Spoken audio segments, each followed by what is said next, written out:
Assalamualaikum warahmatullahi wabarakatuh. Perkenalkan, nama saya Widiarto, calon guru penggerak angkatan 9 dari SMP Negeri 1 Simo, Kabupaten Boyolali. Salam bahagia Bapak Ibu semuanya. Pada video kali ini saya akan menyampaikan aksi nyata modul 1.4 tentang budaya positif di sekolah.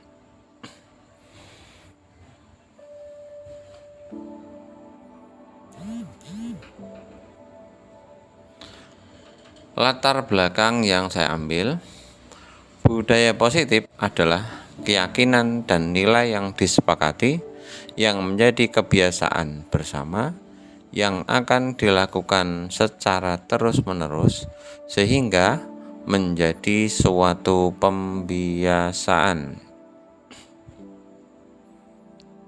Selama ini, kesadaran akan penerapan disiplin masih berdasarkan motivasi ekstrinsik, di mana pembiasaan positif yang diterapkan bukan disiplin positif, namun masih menganut pada hadiah yang diharapkan dan hukuman. Tujuan pelaksanaan aksi nyata yang pertama adalah mewujudkan pembelajaran yang berpihak pada siswa. Yang kedua, menumbuhkan budaya positif di kelas dan di sekolah melalui kesepakatan yang dibuat bersama. Yang ketiga, menumbuhkan karakter profil pelajar Pancasila, yaitu beriman, bertakwa kepada Tuhan Yang Maha Esa dan berakhlak mulia, berkebinekaan global, bergotong royong, mandiri, bernalar kritis, dan kreatif. Tolak ukur capaian yang pertama, terwujudnya pembelajaran yang berpihak kepada siswa. Yang kedua, terwujudnya keyakinan kelas melalui kesepakatan bersama di dalam kelas. Yang ketiga, tumbuhnya karakter beriman, bertakwa kepada Tuhan Yang Maha Esa dan berakhlak mulia, berkebinekaan global, bergotong royong, mandiri, bernalar kritis, dan kreatif. Lini masa tindakan, rencana kegiatan, dan waktu. Yang pertama, membuat perencanaan sosialisasi budaya positif antara tanggal 16 sampai tanggal 19 Oktober 2023. 2. Melaksanakan sosialisasi modul 1.1 sampai 1.4. Kemudian yang ketiga, melaksanakan kolaborasi dengan siswa, membuat kesepakatan kelas. Kemudian selanjutnya melaksanakan kesepakatan kelas, dan yang terakhir adalah refleksi yang akan kami laksanakan pada akhir Oktober 2023.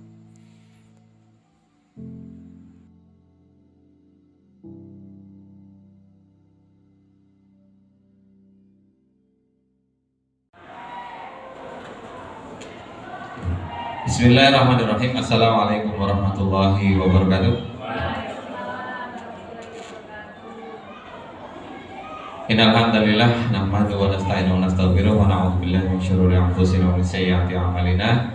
May yahdihillahu fala mudilla lahu wa may yudlilhu fala hadiya lahu. Asyhadu an la ilaha illallah wa asyhadu anna Muhammadan abduhu rasuluh ya nabi rasul fadah. Bapak Ibu yang kami hormati, terima kasih atas kehadiran panjenengan di forum diseminasi modul 1.4 tentang budaya positif di sekolah. Tapi sebelum itu Bapak dan Ibu, sekali lagi saya mengucapkan terima kasih atas kerjasamanya.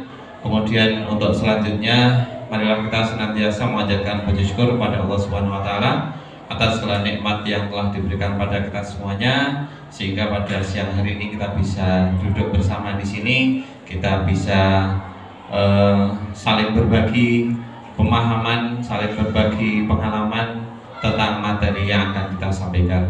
Kemudian Bapak dan Ibu yang kami hormati, untuk mengawali acara pada siang hari ini, mari kita menundukkan kepala sejenak, memohon kepada Allah Subhanahu wa taala.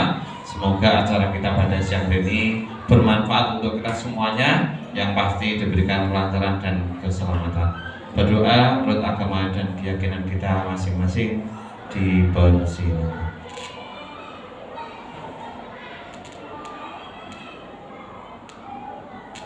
Berdoa cukup. Baik Bapak dan Ibu yang kami hormati, saya akan mulai untuk menyampaikan materi tentang diseminasi budaya positif di sekolah, yang insya Allah sudah kami coba rangkum, kami sudah mulai laksanakan begitu. Ini sebagai prasyarat bahwasanya kami mengikuti kegiatan guru penggerak di angkatan yang ke-9.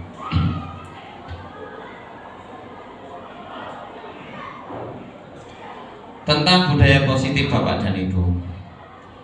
Apa itu budaya positif? Ya, bahwasanya yang dimaksud dengan budaya positif adalah nilai-nilai dan kebiasaan di sekolah yang berpihak pada peserta didik agar mereka dapat berkembang menjadi pribadi yang kritis, penuh hormat dan bertanggung jawab. Itu adalah budaya positif yang akan kita coba terapkan dalam pembelajaran selama anak di lingkungan sekolah. Nah, harapannya ketika budaya positif ini sudah tertanam di sekolah, nanti akan menjadi budaya positif yang langgeng seterusnya, yang akan bisa dilaksanakan oleh anak-anak bukan hanya di sekolah tapi juga di dunia kehidupan anak-anak sampai nanti. Ya, sampai nanti itu ya sampai anak-anak menjadi seorang pribadi yang dewasa, kemudian menjadi seorang yang sudah tua sama seperti kita. Jadi penanaman budaya positif yang akan kita coba terapkan di sekolah. Harapannya adalah dengan budaya positif ini nanti anak-anak punya tanggung jawab, ya, kemudian mempunyai rasa hormat, kemudian disiplin dan lain sebagainya. Kemudian materinya Bapak dan Ibu ini lumayan panjang untuk hari ini yang akan kita bahas, yang akan kita sampaikan. Yang pertama nanti adalah perubahan paradigma belajar. Kemudian yang kedua adalah disiplin positif. Kemudian yang ketiga nilai-nilai kebajikan. Kemudian yang keempat adalah kebutuhan dasar manusia. Kemudian yang kelima motivasi perilaku manusia. Yang keenam adalah posisi kontrol seorang guru. Yang ketujuh adalah keyakinan kelas. Dan yang kedelapan adalah segitiga restitusi. Begitu yang akan kita sampaikan pada kesempatan hari ini. Kita mulai yang pertama Bapak Ibu, tentang pembelajaran paradigma baru. Mungkin Bapak Ibu sudah sering mendengar apa itu paradigma, mungkin ada yang ingin membantu saya untuk paradigma. Apa Bapak Ibu? Apa Bapak Ibu?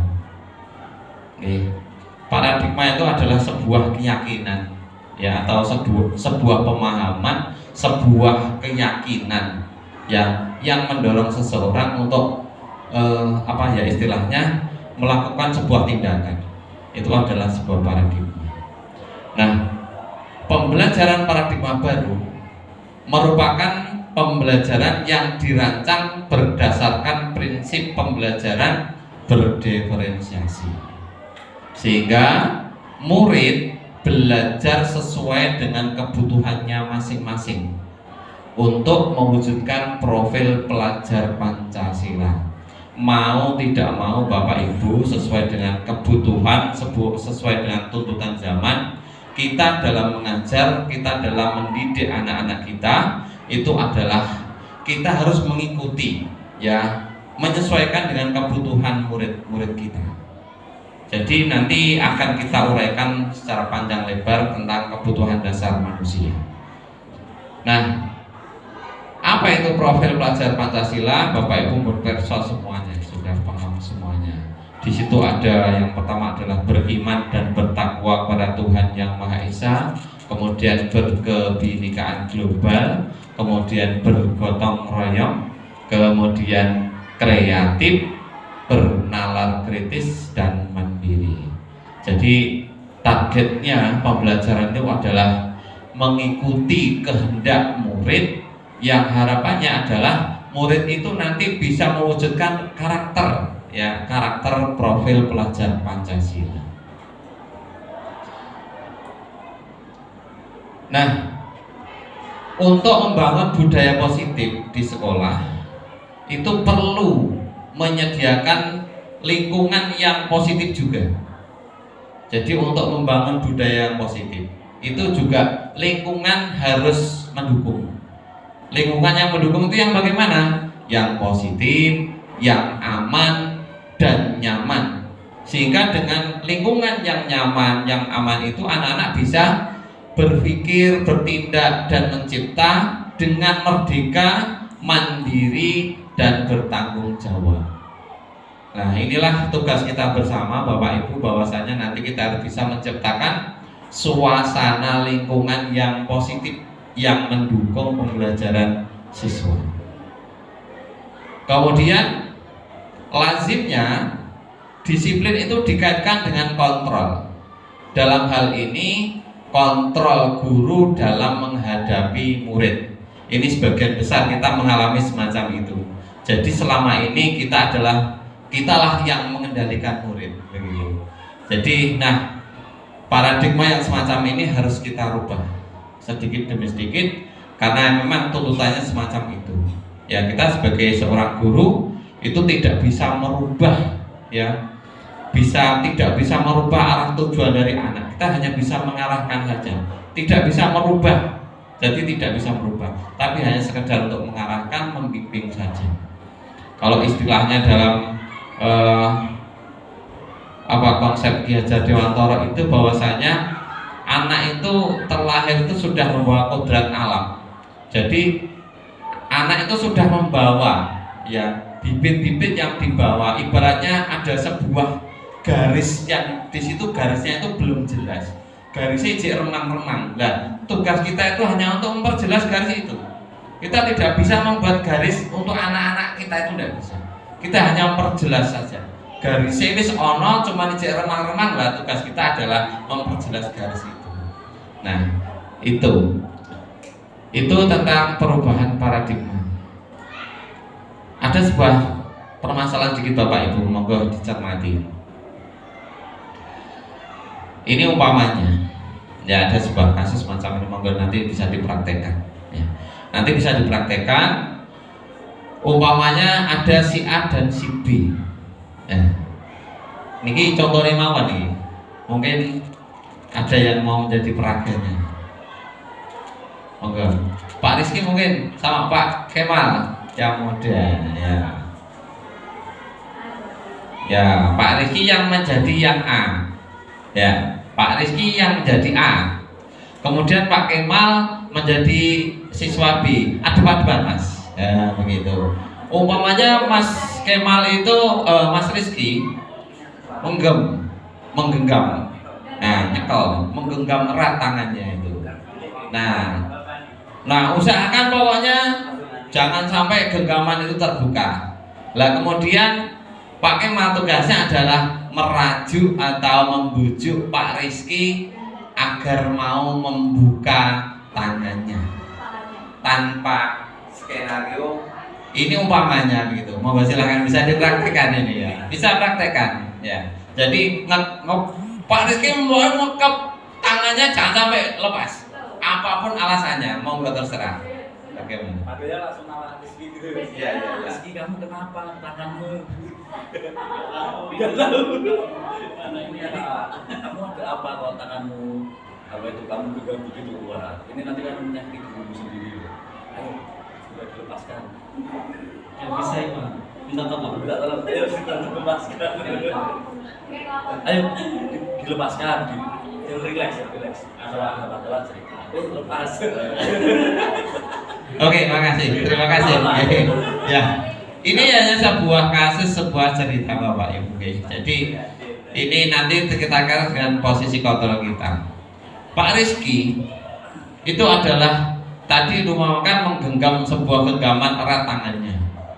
Nah, kemudian Pak Rizky dipengaruhi oleh Pak Kemal. Tetapi sebenarnya ya, yang menggerakkan Pak Rizky itu mau membuka atau tidak itu siapa? Nah, itulah yang menggerakkan itu adalah Pak Rizky sendiri. Jadi Pak Kemal itu hanya mempengaruhi saja. Jadi hanya mempengaruhi saja, sedangkan nanti aku mau buka atau tidak itu ya Pak Rizky. Nah, jawabannya di sini Bapak Ibu. Kita sendiri yang memegang kontrol atas kepalan tangan kita. Apakah kita membuka atau menutup kepalan tangan kita, itu tergantung pada diri kita masing-masing sesuai dengan kebutuhan dasar kita. Ya, sesuai dengan kebutuhan dasar kita. Kalau kita wis longgar, wis ora apa-apa lah mesake, wis ngoyak-oyak kon buka, ya wis tak buka. Tapi sekali lagi kembalinya adalah pada dirinya sendiri. Jadi orang lain itu hanya bisanya mempengaruhi saja. Ya, hanya bisa mempengaruhi begitu. Itulah yang dimaksud dengan perubahan yang harus kita lakukan Bapak Ibu. Jadi perubahan paradigma yang dulunya kita itu yang mengontrol anak-anak ya. Nah, kita sekarang tidak bisa semacam itu. Karena apa? Yang berhak, yang bisa merubah anak-anak ya nanti adalah anak-anak sendiri. Kita itu hanya istilah tadi menuntun, mengarahkan itu jadi umpamanya garis tadi, garis yang samar-samar menjadi garis yang jelas begitu. Itu tentang yang pertama Bapak dan Ibu. Nah ini, so kadang kita terjadi miskonsepsi tentang teori kontrol. Kita selama ini memahami bahwasanya ilusi guru mengontrol murid. Ya selama ini kan yang berjalan semacam itu. Jadi kita itu berhalusinasi ya bahwasanya kita itu bisa mengontrol murid-murid kita. Begitu. Kemudian yang kedua, ilusi bahwa semua penguatan positif akan efektif dan bermanfaat. Itu yang kedua. Kemudian yang ketiga, ilusi bahwa kritik dan membuat rasa bersalah mampu menguatkan karakter. Nah, sehingga hukum ya, termasuk mungkin saya begitu. Jadi kadang kita punya anggapan semacam itu ya, dengan sebuah hukuman pada anak sehingga anak itu merasa bersalah, itu akan menguatkan karakter anak. Padahal itu sebenarnya adalah kebalikannya. Kemudian yang terakhir adalah ilusi bahwa orang dewasa itu berhak memaksa ya kepada anak-anak. Dalam hal ini adalah guru itu punya wewenang, punya hak untuk memaksakan kehendak kepada anak-anak. Nah, ini miskonsepsi.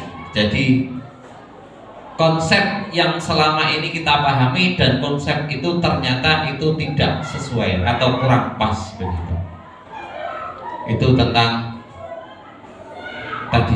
posisi kontrol. Kemudian di sini ada dua buah pendapat yang kita bisa melihat Bapak Ibu ya, stimulus respon lawan dari teori kontrol. Nah, kita berada di posisi yang mana Bapak Ibu ya. Realitas kebutuhan kita itu sama. Ini teori stimulus dan respon ya. Kemudian teori kontrol tentang dunia, bahwasanya realitas kebutuhan kita itu adalah berbeda ya. Nanti diimplementasikan ke anak ya. Kita menganggap selama ini bahwasanya anak iyo podo kan begitu selama ini. Nah, seharusnya bagaimana? Seharusnya yang sebelahnya, bahwasanya anak-anak kita itu adalah mempunyai perbedaan. Kemudian semua orang melihat hal yang sama, padahal seharusnya setiap orang itu memiliki gambaran yang berbeda. Kemudian selanjutnya, kita mencoba mengubah orang agar berpandangan sama dengan kita. Nah, teori kontrol menjelaskan kita berusaha memahami pandangan orang lain tentang dunia. Selanjutnya yang keempat, perilaku buruk dilihat sebagai sebuah kesalahan. Ya, kita sering menjustifikasi anak-anak yang berperilaku buruk itu adalah salah. Nah, sedangkan teori kontrol menjelaskan semua perilaku itu memiliki tujuan. Selanjutnya, orang lain bisa mengontrol saya. Ya, ini teori stimulus respon. Tetapi teori kontrol mengatakan hanya Anda yang bisa mengontrol diri Anda.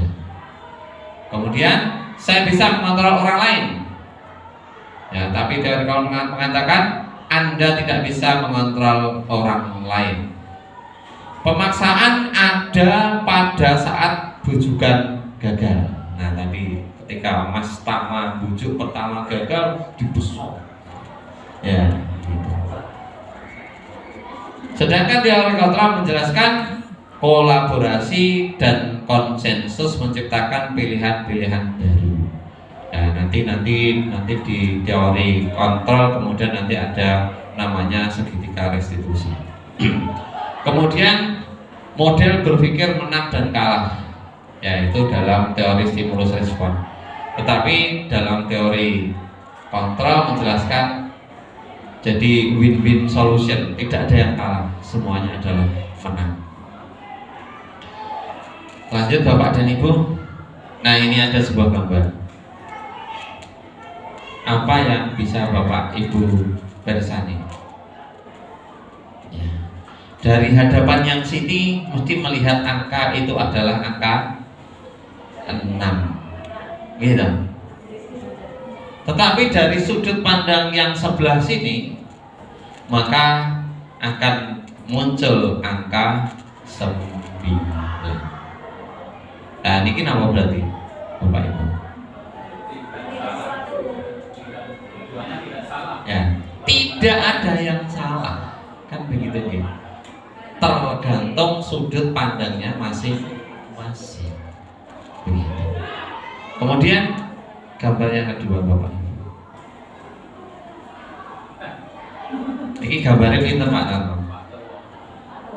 Itu gambarnya 1, 2, 3, 4, 5. Ya, pinter Bu, bisa.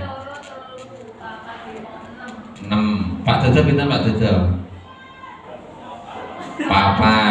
Pak Narno pinter Pak Narno. 5. Bu aja berapa Bu aja? 5. Bu Is berapa Bu Is? 5. Pak Arno pinter Pak Arno? 5. Nah, ternyata dari yang duduk di sini itu sudut pandangnya beda-beda. Gitu. Apakah yang mengatakan itu 4 salah? Tidak. Ya. Yang menjawab 5 boleh. Yang menjawab 6 silakan. Berarti pandangannya kan lebih tajam. Ya, karena mungkin daya tangkapnya lebih tinggi sehingga bisa melihat gambarnya itu menjadi 6. Gitu? Nah, 1, 2, 3, 4, 5. Yang belakangnya mana? Ya, yang 6 D. Ya, yang 6 mana ini? Oh, ini 6 G, berarti G. Oh iya, 6. Oke, sama G. Nah, ini. Jadi sudut pandangnya berbeda, maka hasilnya berbeda. Dan itu tidak salah Bapak Ibu. Oke, itu tidak salah. Next, lanjut. Pakai spreading boleh begini. Cekam ya, tidak usah G. Next G, langsung. Tidak usah. Karena materinya panjang. Kemudian yang kedua Bapak Ibu, tentang disiplin positif. Apa itu disiplin positif? Ya. Apa makna disiplin? Disiplin berasal dari bahasa Latin disciplina, yang artinya adalah belajar. Makna asal dari kata ini berkonotasi dengan disiplin diri dari murid-murid Sokrates dan Plato. Ya. Disiplin diri membuat orang menggali potensinya menuju sebuah tujuan yang dia hargai. Ini tentang disiplin. Tetapi Bapak dan Ibu, kenyataannya bagaimana? Dalam budaya kita, makna kata disiplin telah berubah menjadi sesuatu yang dilakukan seseorang pada orang lain untuk mendapatkan kepatuhan. Kecenderungan umum adalah menghubungkan kata disiplin dengan ketidaknyamanan, bukan dengan apa yang kita hargai atau pencapaian suatu tujuan mulia. Ya, jadi ternyata dalam penerapan disiplin yang kita terapkan selama ini juga kita perlu luruskan kembali. Ya, kita luruskan kembali. Yang mungkin selama ini kita menganggap adalah disiplin itu adalah sebuah kepatuhan, ya, yang dilakukan pada orang lain, ya. Tujuannya apa? Agar terhindar dari hukuman, kan begitu, agar terhindar dari hukuman. Padahal seharusnya yang dimaksud dengan disiplin adalah itu, membuat orang menggali potensinya menuju sebuah tujuan apa yang dihargai. Nah, disiplin adalah kemauan memerintah diri sendiri, ya, kemampuan memerintah diri sendiri dalam mengontrol dan menguasai diri untuk memilih tindakan yang mengacu pada nilai-nilai yang kita hargai dengan penuh tanggung jawab tanpa terperintah oleh orang lain. Yes. Okay. Betul, kesadaran dari diri sendiri. Nah, ini untuk menumbuhkan sadar itu yang sulit, ya. Tapi memang ada kalanya untuk mendisiplinkan diri itu memang ada kalanya hal yang mungkin kurang tepat menjadi tepat, begitu nih. Contohnya begini, ada kalanya kita memaksakan. Jadi untuk mendisiplinkan anak itu ada kalanya kita memaksakan, ya. So ada kita harus dipaksakan, tapi jangan terlalu sering dipaksakan, ya. Yang paling baik adalah yaitu tadi menggali dari dalam diri. Anak karepe piye? Kalau yang muncul adalah dari dalam diri anak, nanti anak akan mempunyai tanggung jawab untuk melaksanakan itu. Ya begitu. Tapi memang itu tadi, ya ada kalanya memang perlu, tapi jangan terlalu sering. Kemudian yang ketiga, Bapak Ibu, nilai-nilai kebajikan. Ya, nilai yang kita hargai adalah nilai kebajikan positif manusia yang merupakan tujuan mulia yang ingin dicapai setiap individu. Itu masih ada kait gendeng caranya tadi, bahwasanya nilai-nilai kebajikan yang akan dicapai itu apa dan lain sebagainya. Ya, contohnya ya kedisiplinan, kejujuran, tanggung jawab dan sebagainya, itu adalah nilai-nilai kebajikan.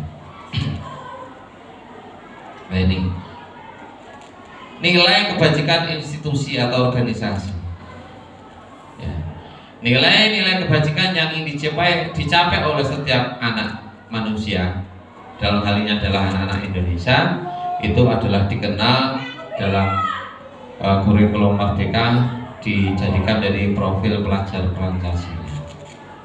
Nah, sikap murid yang diharapkan adalah ya dengan penanaman tadi, dengan penanaman nilai-nilai kebajikan itu diharapkan anak-anak itu mempunyai rasa itu tadi, toleransi, rasa hormat, integritas, mandiri, menghargai, antusias, empati, keingintahuan, ya, dan kreativitas.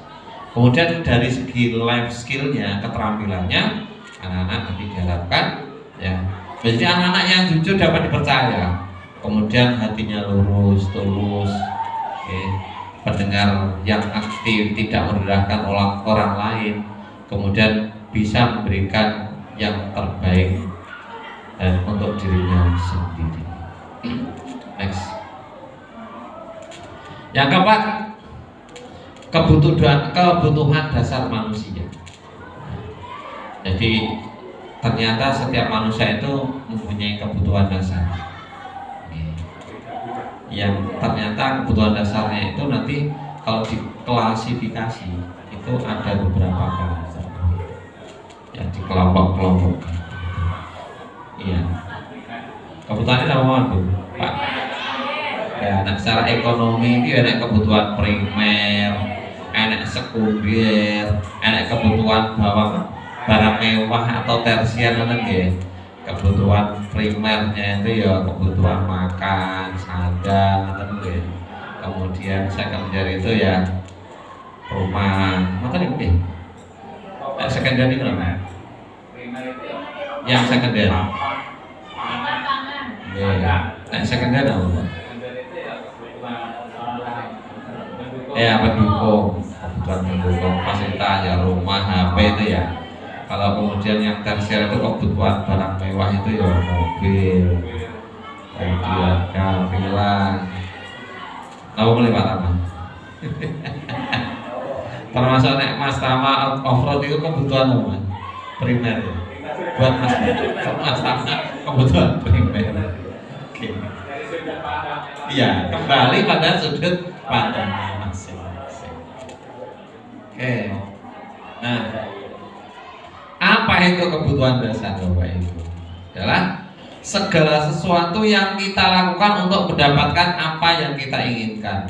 Semua tindakan yang kita lakukan memiliki tujuan tertentu dan semua usaha terbaik yang kita lakukan adalah dalam rangka agar semua kebutuhan dasar kita terpenuhi. Lah, kebutuhan dasarnya apa baik?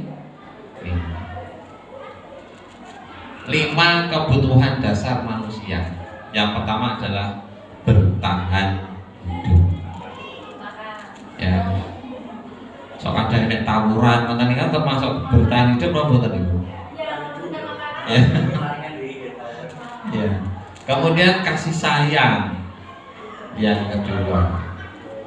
Yang ketiga kebebasan.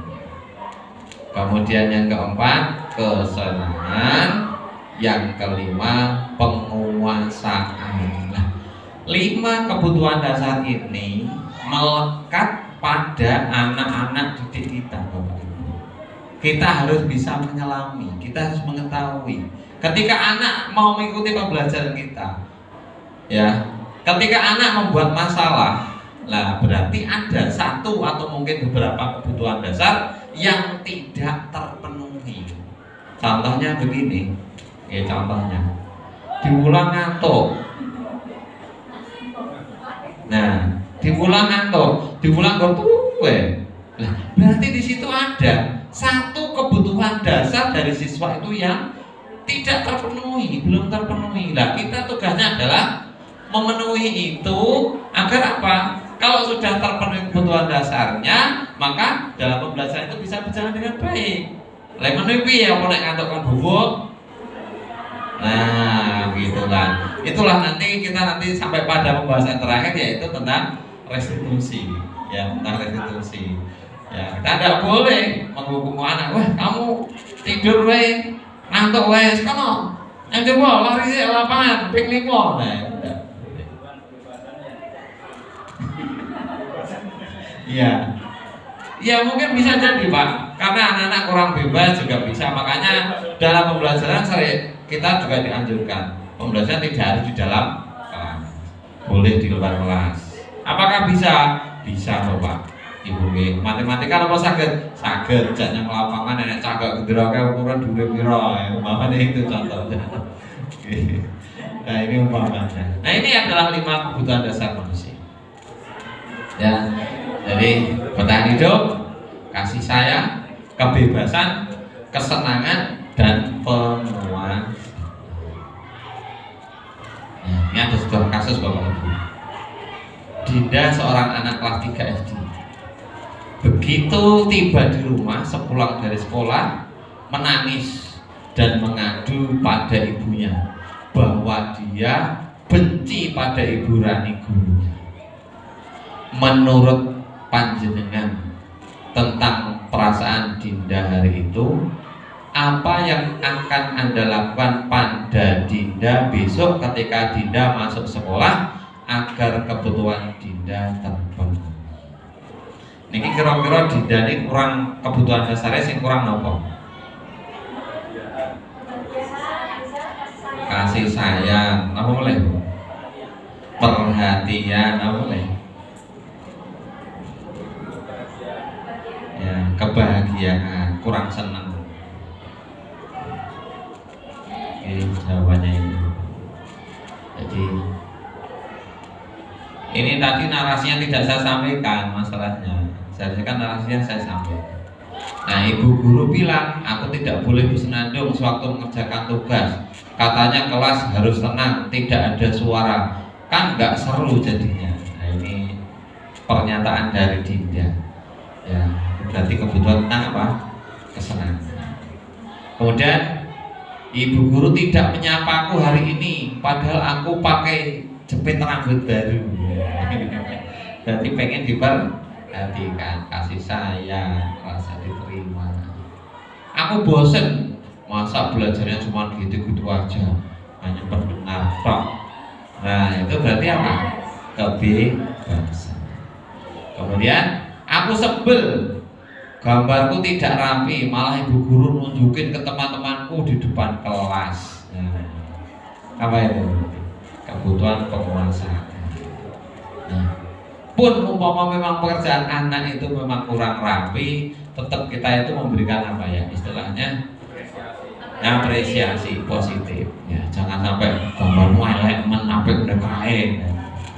Ya, ya, tidak boleh dibanding-bandingin.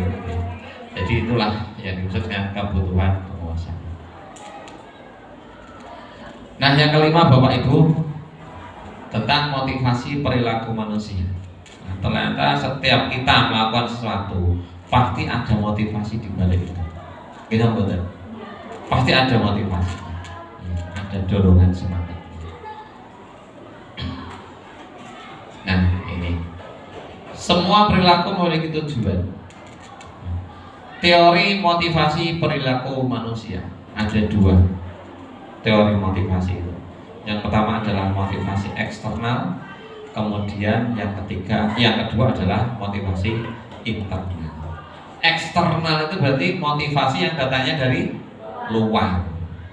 Ya, contohnya itu untuk menghindari ketidaknyamanan atau hukuman apa yang akan terjadi apabila saya tidak melakukannya. Nah, itu adalah untuk menghindari hukuman.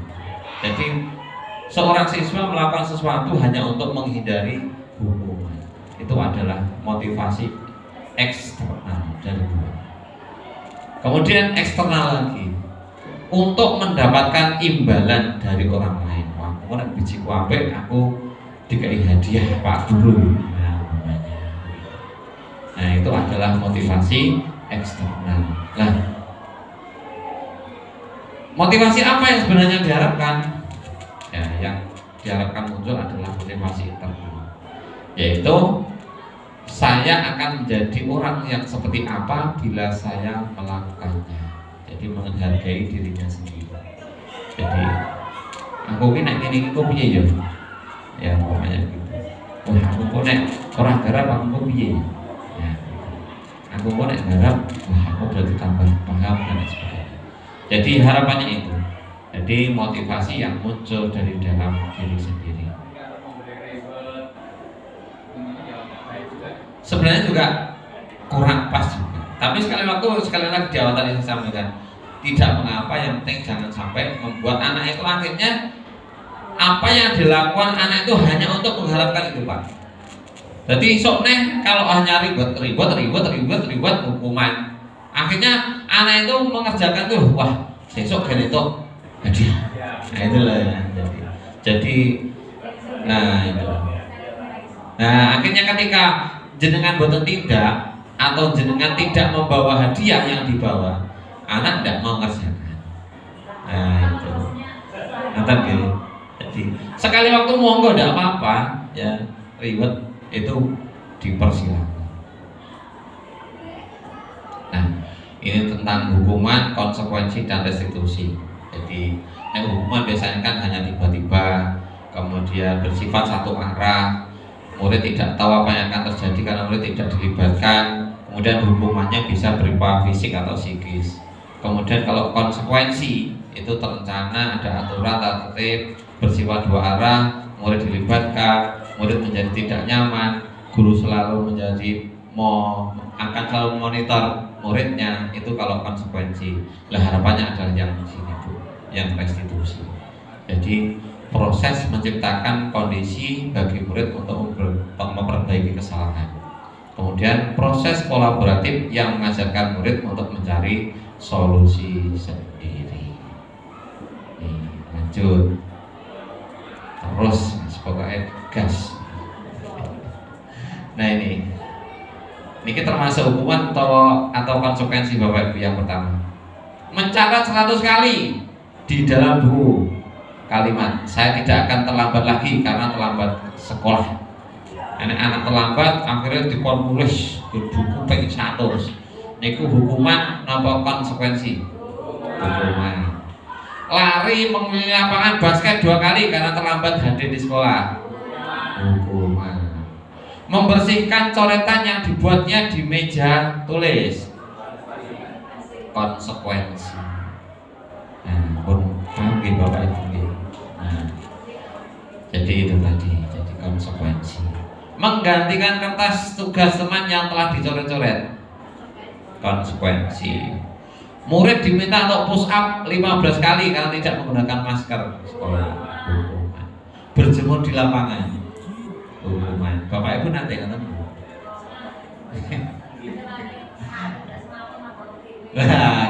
Jadi jangan sampai kalau memang hukumannya bersifat umpamanya kita sampai melakukan sebuah punishment atau hukuman itu ya jangan sampai berupa fisik. Ya, jangan sampai nyenggol lah, apalagi sekarang kita nyenggol dengan kasar dianggap itu adalah kekerasan gitu, nanti kena pasal. Nyenggol alus nanti dianggap pelecehan seksual. Nah, pokoknya kita tidak usah pegang-pegang anak gitu ya. Tapi walaupun kasih sayang itu tadi, kalau bapak guru sama siswi ngantuk nanti konotasi anak itu persepsinya beda Bapak Ibu nggih. Lolos karepe gemati. Karepe gemati tapi nyatanya anak itu konotasinya beda. Wah, Pak Guru nak karo anak putri gila nih umpamanya kan gitu. Nah, ketika muncul semacam itu nanti menjadi viral lah, mas bahaya. Karepe hak tujuan kita bagus gitu. Oke, lanjut ke Bapak Ibu. 6. Ini posisi kontrol kita Bapak Ibu. Ini yang paling penting ini buat kita. Ya ada 5 posisi kontrol. Kita di bagian yang mana ya? Ya, nomor 6 tadi nomornya. Nah, posisi kontrol itu ada 5 Bapak Ibu. Yang pertama adalah penghukum. Kemudian yang kedua pembuat merasa bersalah. Kemudian yang ketiga itu kita memposisikan sebagai teman. Kemudian yang keempat memposisikan sebagai pemantau. Kemudian yang kelima idealnya yang kelima idealnya sebagai manajer. Tapi pada praktek kenyataannya sering kita pada posisi penghukum, kadang menjadi pembuat merasa bersalah, kemudian kadang juga menjadi teman, kadang menjadi pemantau, dan kadang-kadang juga kita menjadi seorang manajer. Nah, yang paling ideal adalah yang kelima Bapak Ibu, jadi manajer. Nah, contohnya sing piye to? Ya, sing dadi penghukum membuat merasa bersalah, contohnya semacam ini Bapak Ibu. Ini dalam sebuah kalimat saja. Nah, ini 5 posisi kontrol. Oke. Kalian tarik gitu Bapak. Betul kita.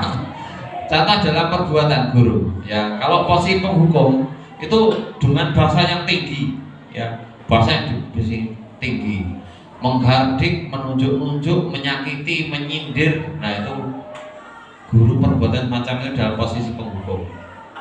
Apa atas gitu Bapak. Ini dengan bahasa sambil nunjuk-nunjuk, bahasanya tinggi. Wah, emosi tinggi. Pelaksana. Kemudian perbuatan guru atau guru berbuat dalam posisi pembuat merasa bersalah. Seharusnya itu kamu begini, ibu kecewa sama kamu dan lain sebagainya. Oke, itu. Kemudian posisi teman, kemudian memantau. Lah, yang kita garis bawah adalah yang bagian terakhir mawon, yang sebagai seorang manajer Bapak Ibu. Apa yang diperbuat oleh guru? Contohnya mengajukan pertanyaan-pertanyaan. Kalau ada anak yang bermasalah, kita pendekatan, ya pendekatan. Mengajukan pertanyaan-pertanyaan, kita menanya cara terus. Kamu kok tidur? Kamu kok rame wae? Umpamanya gitu ya. Saya tadi melihat kamu kok rame. Kira-kira nek masalah apa? Umpamanya gitu ya. Ada masalah apa? Kemudian ditanyakan tentang kesepakatan kelasnya. Ya, kesepakatan di kelas piye? Nah, kalau sudah ditanyakan kesepakatan kelasnya, nah kamu berlaku semacam itu melanggar kesepakatan kelas apa tidak? Nah wis melanggar, mengakui apa yang kamu lakukan. Nah itu adalah seorang manajer.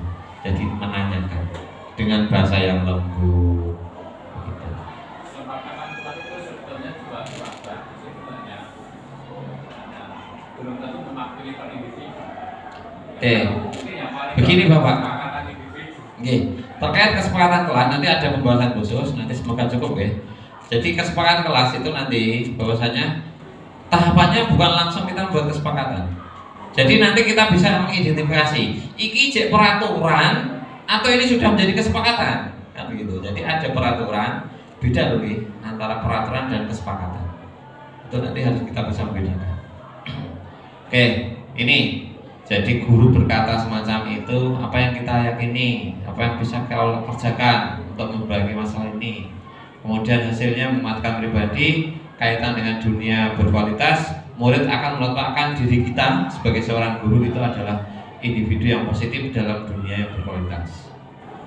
Tapi kalau yang penghukum nih Bapak Ibu, murid meletakkan guru di luar dunia yang berkualitas. Ini nek posisi penghukum ini. Waduh, malah geser. Balik ini. Nah ini dulu. Nah ini ngatas. Ya, dampak bagi murid ya akan mengulang kesalahan. Tapi kalau kita sudah melakukan dengan posisi kontrol kita sebagai manajer, anak itu akan mengevaluasi diri bagaimana cara memperbaiki diri. Jadi solusinya nanti adalah anak sendiri. Ya, yang mencari solusi adalah anak-anak. Nanti kita hanya mengarahkan saja. Non sewu Pak Guru BK. Oke. Jadi lah karena piye umpamanya kan dalam bahasa kita kan gitu ya. Nah kamu solusinya pengennya bagaimana, maunya bagaimana? Saya maunya begini Pak. Lah kalau maunya begini berarti kan sudah muncul dari dalam dirinya, bukan karena kita. Nah ini contohnya. Saya kecewa sekali dengan kamu. Ini contoh bahasa. Nah ini adalah pembuat rasa bersalah. Posisi kita adalah posisi kontrol, membuat anak merasa bersalah. Kemudian kamu tidak pernah benar melakukannya, salah terus. Belum bisa ada nonton itu Pak. Salah. Nah, ternyata kita pada posisi penghukum. Kemudian ayolah lakukan demi ibu atau bapak.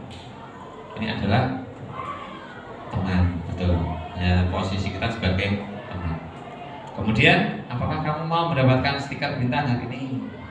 Nah, ini posisi kita sebagai seorang pemantau. Kemudian yang terakhir, bagaimana kamu bisa menyelesaikan masalah ini? Ya, ini adalah posisi kita sebagai seorang manajer. Nih, contoh-contoh pertanyaannya semacam ini Bapak Ibu. Jadi nanti kita bisa saling berbagi. Jangan sampai kita pada posisi penghukum. Saya ingin ya lah, ingin wes lewat kok akan dia. Ya gitu, karena tentunya semacam itu. Apalagi kalau kita melihat di media sosial semacam itu.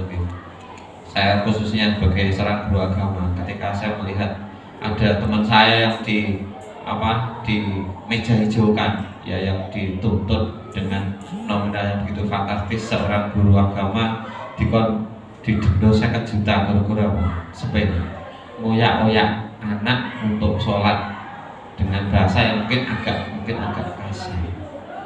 Ya, akhirnya anak tidak terima, kemudian mengajak walinya sehingga dituntut 50 juta. Kasus itu nyata Bapak Ibu. Ya, padahal tujuannya apa? Ya, tujuannya apa? Tuntut 1 juta GTT. Gurunya sanggup, aku sanggup bayarnya ke 10 juta.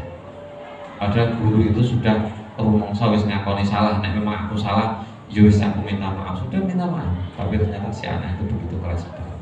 Baik, ini konteks yang terjadi di anak-anak kita semacam itu Bapak Ibu. Makanya kita juga harus hati-hati. Belum lagi yang terjadi di daerah Boyolali, kalau mungkin Mas Tama juga mendengar. Kemarin ada kasus ya anak yang hampir kelahi tawuran yang arah sekolah negeri yang sebelahan. Gara-gara itu gue sepele. Nah, makanya kita harus hati-hati. Ini saya lewat aja. Kemudian yang ketujuh, keyakinan kelas Bapak Ibu. Nah, terkait dengan disampaikan Pak Nana tadi, ya tentang keyakinan kelas. Mengapa yang dibuat adalah keyakinan kelas? Mengapa bukan peraturan kelas? Mengapa kok yang dibuat adalah keyakinan, bukan peraturan kelas? Keyakinan kelas itu adalah nilai-nilai kebajikan atau prinsip universal yang disepakati bersama secara universal, lepas dari latar belakang suku, negara, bahasa maupun agama. Ini kesepakatan kelas Bapak Ibu. Jadi bagaimana caranya? Yaitu tadi, nanti kalau kita masuk dalam kelas membuat kesepakatan itu, biasanya kita menggali dulu ya dari anak-anak, masukan, penulis, nenggal sticky note, atau mungkin ditulis di kertas kecil. Sembok pengen ini di kelas apa kan gitu ya, kita sudah praktekkan. Nah, kemudian dari apa yang dituliskan anak-anak itu kemudian kita inventaris, dikelompokkan, yang hampir mirip dikelompokkan, dikelompok-kelompokkan begitu. Nah, itu baru sifatnya adalah sebuah peraturan karena belum disepakati. Nah, kalau nanti sudah dikumpul-kumpulkan dan nanti baru kemudian dari yang ditulis anak itu nanti kita buat kesepakatan bersama. Ya, nanti ada contohnya Pak. Nanti kita buat sekedar kesepakatan bersama atau keyakinan kelas. Ini menurut pakar itu namanya Gosen itu mengatakan keyakinan akan lebih memotivasi seseorang dari dalam atau dari dalam diri atau intrinsik. Seseorang akan lebih bersemangat untuk menjalankan keyakinannya daripada hanya sekedar mengikuti serangkaian peraturan. Nah, aturan ini gawe ya dari eksternal tadi, dari luar itu yang harus sekedar manut, tapi tidak ada tanggung jawab dari diri sendiri.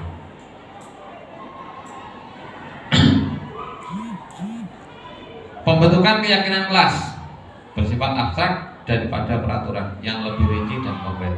Keyakinan kelas berupa pernyataan-pernyataan yang universal. Pernyataan keyakinan kelas senantiasa dibuat dalam bentuk positif.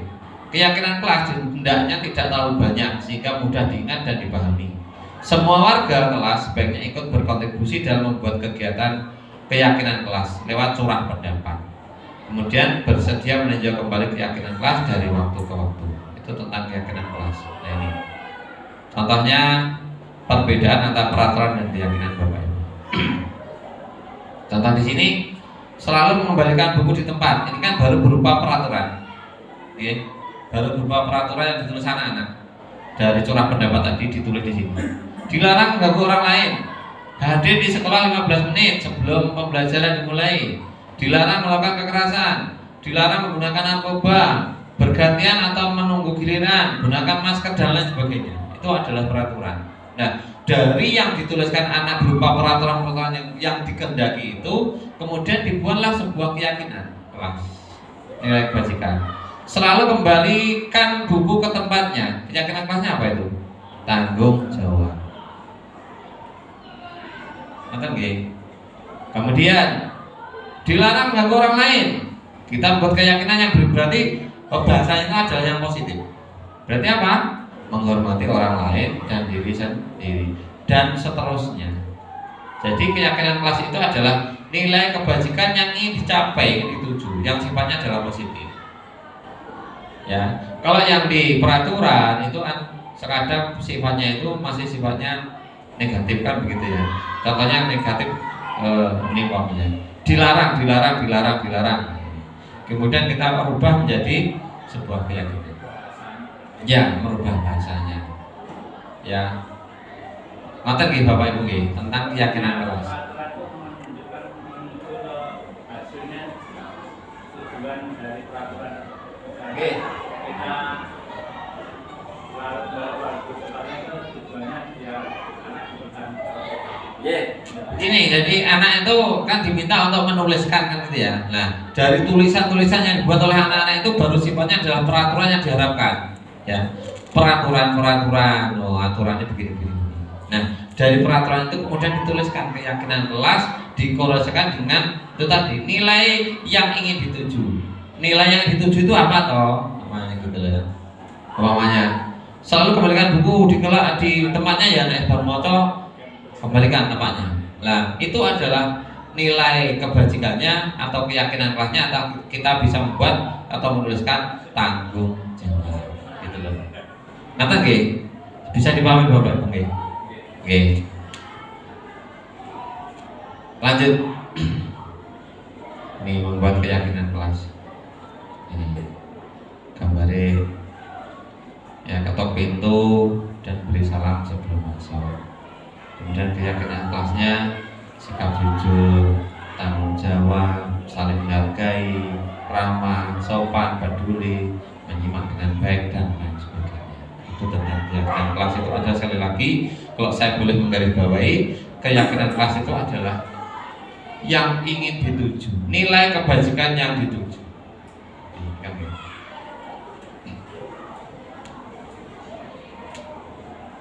Nah, yang terakhir Bapak Ibu tentang segitiga restitusi.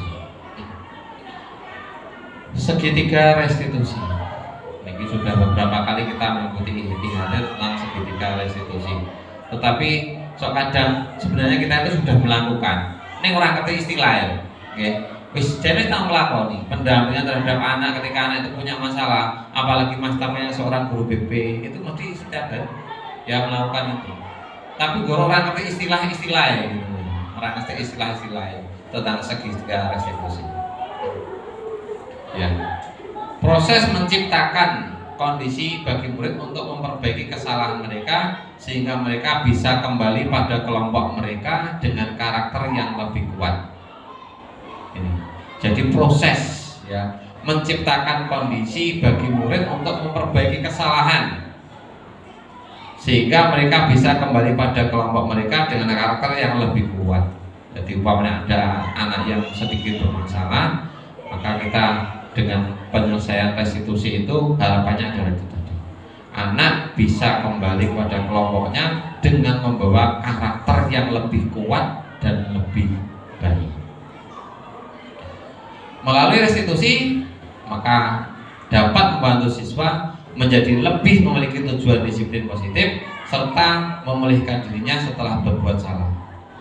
Yang kedua, membantu murid untuk jujur pada diri sendiri dan mengevaluasi dampak dari kesalahan yang dilakukan. Kemudian yang ketiga, memberikan penawaran bukan paksa. Jadi memberikan solusi-solusi penawaran bukan memaksakan. Ya, begitu. Ini tahapannya Bapak. Yang pertama adalah tahapannya ini dari yang bawah. Ya, menstabilkan identitas. Bahwasanya setiap orang pasti pernah melakukan kesalahan. Kamu bukan satu-satunya yang pernah melakukan hal ini, mamanya begitu. Mamanya anak. Kalau kemarin saya membahas kasus, nanti saya tanyakan kalau cukup waktunya. Hanya saya ceritakan aja. Kemarin saya membuat kasus yang saya ambil itu adalah anak marah-marah ketika mengetahui temannya itu mengcopy paste hasil kerjanya. Ya, jadi ada seorang anak yang marah ketika anak itu mengerjakan, saya suruh buat PowerPoint, materi PowerPoint tentang materi agama, kemudian diupload di Drive. Ternyata ada anak yang mengambil file di Drive itu hanya mengcopy paste ganti nama. Nah, setelah karena memang Drive itu kan terbuka, akhirnya anak itu bisa ngecek gitu, ternyata mengetahui bahwasanya si anak itu ada si anak yang mengcopy paste, mempublikasi. Akhirnya marah-marah lah. Akhirnya saya buat dengan restitusi. Menstabilkan identitas, kemudian yang kedua adalah validasi tindakan yang salah. Ya, ini validasi. Contohnya pertanyaannya, adakah cara yang lebih efektif untuk mendapatkan apa yang kamu butuhkan? Ya, kamu tentu punya alasan mengapa kamu melakukan itu namanya validasi tindakan yang salah. Kemudian yang ketiga adalah nilai-nilai apa yang disepakati tadi tentang kesepakatan kelas tadi. Ya, kita kembalikan pada kesepakatan kelas. Banyak anak sering rame, kesepakatan kelas piye? Ya, anak sering keluar masuk kelas, kesepakatan kelas bagaimana? Anak tidak mengerjakan tugas, kesepakatan kelas bagaimana? Ini sudah pada tahap ini menanyakan keyakinan. Kalau sudah ditanyakan tentang ini, kemudian yang terakhir adalah kamu ingin jadi orang yang seperti apa? Nah, wis ngerti, wis paham, kamu melanggar keyakinan kelas, apa yang akan kamu lakukan? Nah, jadi menyelesaikan masalah, anak itu diharapkan bisa menyelesaikan masalahnya sendiri. Ya. AWD istilahnya hanya bimbing arah. Jadi anak biar muncul dari dalam diri sendiri untuk menyelesaikan masalahnya. Tahapnya tadi ini, ya next lanjut. Yang ketiga adalah tahapan segitiga restitusi. Itu Bapak dan Ibu. Nah ini saya contohnya di kelas 9D.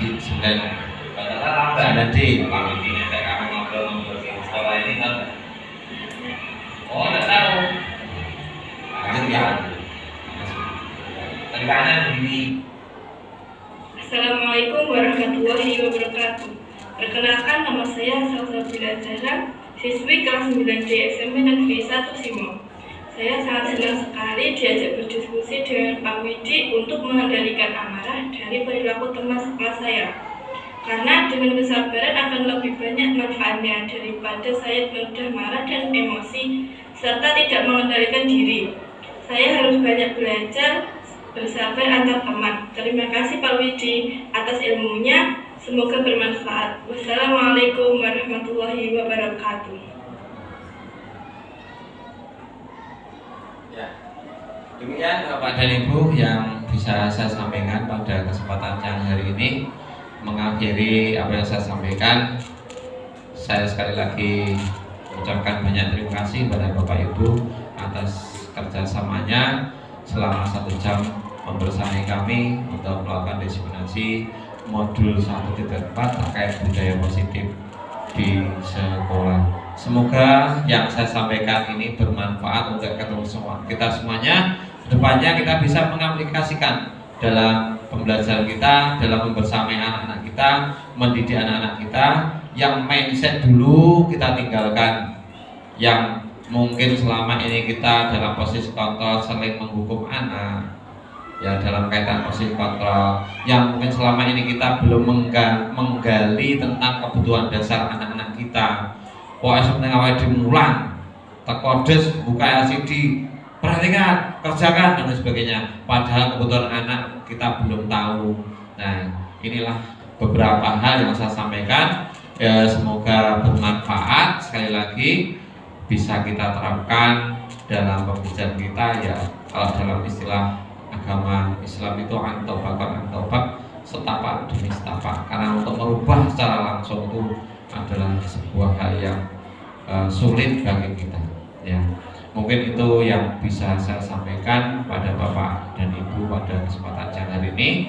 Kurang lebihnya mohon maaf. Akhir kata, jazakumullahu khairan katsiran. Wassalamualaikum warahmatullahi wabarakatuh.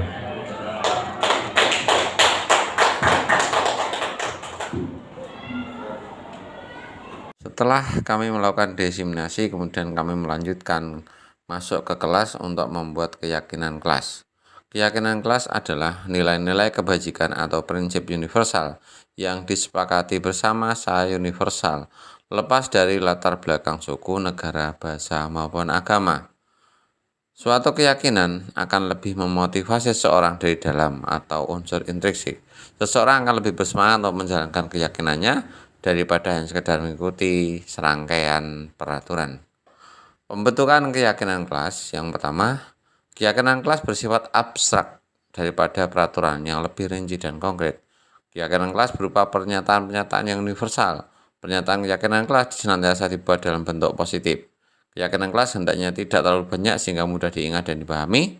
Semua warga kelas baiknya ikut berkontribusi dalam membuat kegiatan atau keyakinan kelas lewat curah pendapat. Bersedia meninjau kembali keyakinan kelas.